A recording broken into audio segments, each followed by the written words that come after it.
Hello les Normands, nous sommes de retour pour la section hebdomadaire de connexion. Pinchas, l'homme de la semaine, celui qui sauve l'honneur du peuple juif, l'honneur de Moshe Rabbeinu.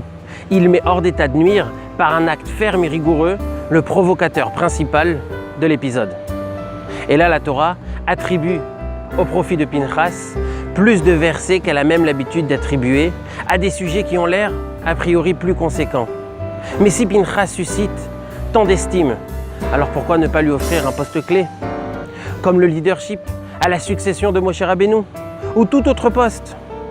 Eh bien, chers amis, la Chassidut explique que si Pinchas a agi de cette manière, mettre hors d'état de nuire le provocateur principal, c'est parce qu'il se sentait assez ferme et rigoureux pour agir. Comme la halakha le cite, Kanaim Pogimbo. Dans certains cas, c'est que les gens qui ont assez de rigueur en eux, qui agissent. Or, pour être leader, pour occuper un poste, pour fédérer autour de soi, certes, il faut de la rigueur, mais il n'en faut pas comme atout principal. Et visiblement, chez Pinchas, c'était une qualité primaire, la rigueur. Mais pour gérer, pour fédérer, pour faire évoluer tout le monde autour de soi, il faut aussi de la rigueur, mais pas uniquement. Nous aussi, essayons de fédérer autour de soi, de faire évoluer notre entourage, avec beaucoup de qualité. S'il faut mettre une petite touche de rigueur, mais jamais trop.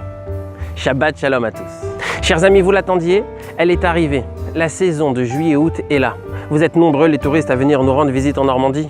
N'hésitez pas, les différents bet rabad installés à travers la région ont mis énormément de services à votre disposition. Contactez-nous, nous ferons de notre possible pour que vos vacances soient un bonheur. Je vous rappelle également que lundi, le 9 juillet, le centre aéré Gan Israël débutera. Vous pouvez encore inscrire vos enfants ou les enfants de vos amis. N'hésitez pas, contactez-nous. Mesdames, vendredi soir, n'oubliez pas d'allumer les bougies au plus tard à 21h50. Shabbat sortira le lendemain soir à 23h13. Shabbat Shalom à tous et surtout de bonnes vacances.